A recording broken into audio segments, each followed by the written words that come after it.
But so now, what do I do? Now that I found that, what do? I call on wisdom in a fierce form to deal with this inner devil, this inner enemy. Now let this evolution blade circle my brain. That's the karma. All the bad things that come upon me from what I did when I was in my self-infatuation. And I was like thinking, oh, if I get this thing from them, if I do this thing to them, I'm going to get something, and then only bad things come to me. So now I call it to come to me. Let it circle my brain. Hey, death exterminator, fierce in manner, now whirl 3 times round my brain your weapon of positive evolution, of good karma. Plant your 2 legs, Yamantaka, showing the 2 realities in balance, your eyes wide open, blazing with wisdom and art.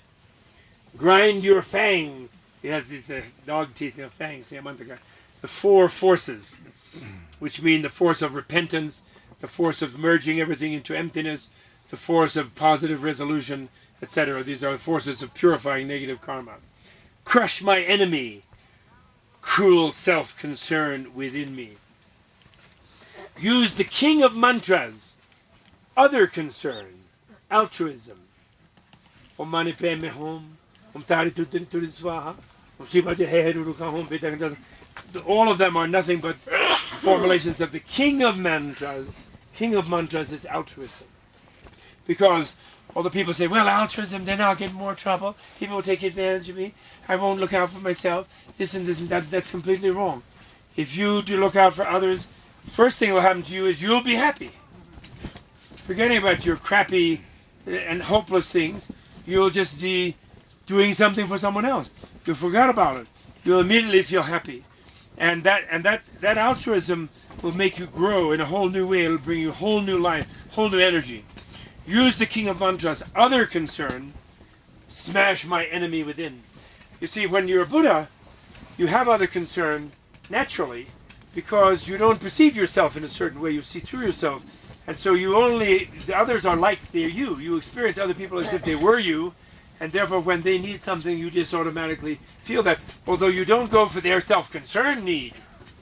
They want another BMW. They want another iPod. You don't go for that because that's not going to help them necessarily. You go for their real need, which is they want to feel wellness in their heart. They want to feel a feeling of love and security and friendliness. They want to feel a kind of bliss that makes them forget about wanting anything else. And so you work on that with them, not necessarily indulging them in some sentimental and misplaced altruism that gives them things that will only make them worse and increase their addiction. Frantically chasing me through the life cycle jungle, that vicious demon, my self-habit monster, violates me and others. Stop him, O Yamantaka. Yamantaka, remember, is the death terminator. It's Arnold. It's Arnold of the soul. Catch him. Drag him. Fierce death exterminator. Strike. Strike. Pierce my enemy-dominated heart. Stomp. Stomp on this lethal thinker's head. Annihilate my enemy's self-killer heart. Oh, I had that like that. Well, okay. The Italian guy was cool. Self-killer. My enemy's self-killer heart. That's right, because it kills myself. You don't believe that? And that's why I say it's a little rough. We don't normally believe that. We think, oh no, looking out for myself, that's healthy, that's upstanding, that's Protestant, that's Puritan, that's what they taught me at Exeter. Get out there and be an executive, etc. But actually, then, by 55, I have a lot of money, I have my 3rd trophy wife, I have had 4 pacemakers, and I'm fucked up. And I'm 17, even have millions. I'm 17 hours a day at the office, and weekends, and calling, is the market open? And like this. And I don't give it, by that time I don't even care. I buy oil from Nigeria. They're poisoning all the people there. I don't even pay attention. And I have a horrible life. Right? Because that's killing me. That's the heart. It's not some cholesterol. Although that helps, but it's the self-preoccupation kills us. It squeezes down our experience. It closes down our appreciation, and that's why nothing is satisfying. You have to have another one. This one isn't good enough anymore. Because why? We filed it. I had that experience. Been there, done that. I need a new one now. So therefore, this is fierce. This says, wisdom, come. Call on Manjushri, Yamantaka, wisdom of selflessness. Destroy the enemy that is controlling my heart. Stamp on the head of this thought train, that addictive thought train about, I want, I must have, I need, I should, what is it, I have. Basically, I have, actually. Hung, hung, great God, unleash your magic.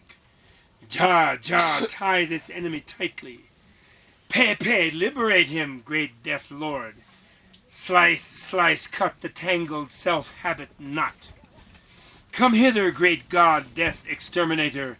This sack of actions and addictive 5 poisons gets me stuck in the bog of life cycle evolution. Tear, tear, rip it open right this minute. Though I have drowned in the, and then that, okay, that's the high point, and that's the rough point. And I have a lot of stuff in here which I'm not going to read, but you know, it's like the blade. I should read it. I will read a little bit. The blade wheel is not talking about killing yourself either, physically or psychologically. Killing our self-addiction habits brings us back to life and liberates us from suffering. It is like heart surgery. When the surgeon cuts open your chest, goes into your heart, replaces a valve or an artery, or adds a pacemaker, or he's not trying to kill you, though you are inviting him to cut open your heart. He is going in there to remove an obstruction, to recalibrate the delicate mechanism of life, to free you from the suffering of heart attacks. Yamantaka is the skilled surgeon you need to perform the delicate heart surgery of cutting the self-addicted habit out of your heart, to liberate the relative living heart to beat freely and with a newfound power. Clear awareness about the relative self is one of the keys of accomplishing this liberation. The Tibetans especially have developed great skill in dealing with this, elaborating the subtleties of the relative or conventional self. The self is only the self by virtue of being mentally and verbally designated as the self. It's the mind's creative role and the world's creative role that creates the self. Self is a reflexive pronoun. I am a pronoun. You are a pronoun. These pronouns actually create I and you. That's a very deep teaching. So the awareness from the beginning about the persisting relative self helps overcome feelings of fear about transcending the absolutized self-habit. So the harsh tone here, fierce, death, exterminator, strike, stomp, means kill my death, not kill me. Yamantaka, please terminate my terminator, my dead concept of myself that imprisons my living self. This extraordinary way of seeing enables me to call on terrible wisdom, Yamantaka, death exterminator, to strike the vital point, that self-enemy killer heart. Then we say Maraya, which is used in fierce rituals and means kill in Sanskrit.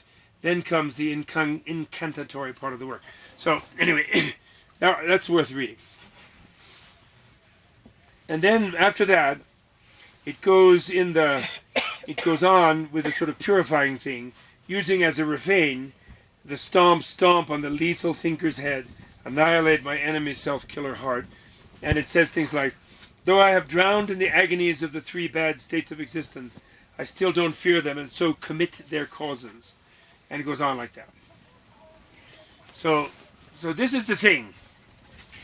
You know, there is no death. When I worked on the Book of the Dead, which also my old Mongolian Lama made me do, it's amazing, that man. He really was like so kind. He was really truly my father.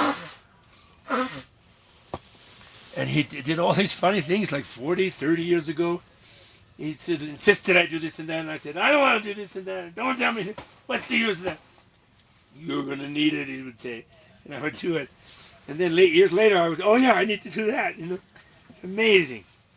And but the one thing that I discovered is that there is no need to fear death, because there is no death. There's only transformation. And you know, it's like you go through a door. When are you in the door? You're never in the door. You know, the door, you can be sort of, part of your body is on this side of the threshold, part on that. You could put both your feet on the threshold and your toes would be sticking on one side, your heels on the other. And which part of the toe and the heel and how much of your body is this. You can't be in the door, except in a manner of speaking. And the actual door, the actual boundary between this room and that room, or this room inside and outside, is a line and has no width. So therefore you're never across, you're never on that line. So death is a line like that, the leaving of the physical body. When your soul continually leaves the physical body, it goes across a line like that. And it's immediately into a new realm of experience. So it's just a continuation. And it's a little abrupt because you're habituated to being in the body. So death, the idea that death is just your body stopping to function, is simplistic. What death is being disconnected from the living pulse of life of yourself and other beings. It's being caught in some sort of vacuum, self-constructed, artificial, falsely absolutized vacuum place where nothing can touch you, nothing can reach you. You can't touch anyone else. It's kind of like locking yourself in a prison because you think you'll be safe in there, because the ordinary people can't get you. And then suddenly you realize, wait a minute, I just imprisoned myself. And I'm in prison actually, and they're freely running around out there because I got over scared about it. So that's what death is. So here we're in the death ground of the siddhas, of the great adepts, and at the brink of the thing, and we're in the place on the circumambulation of Kailash, where we're meant to think about death, not because our physical death is a big thing, it's only a change, but because death, thinking about death, makes us think about our state of life and our lack of state of life.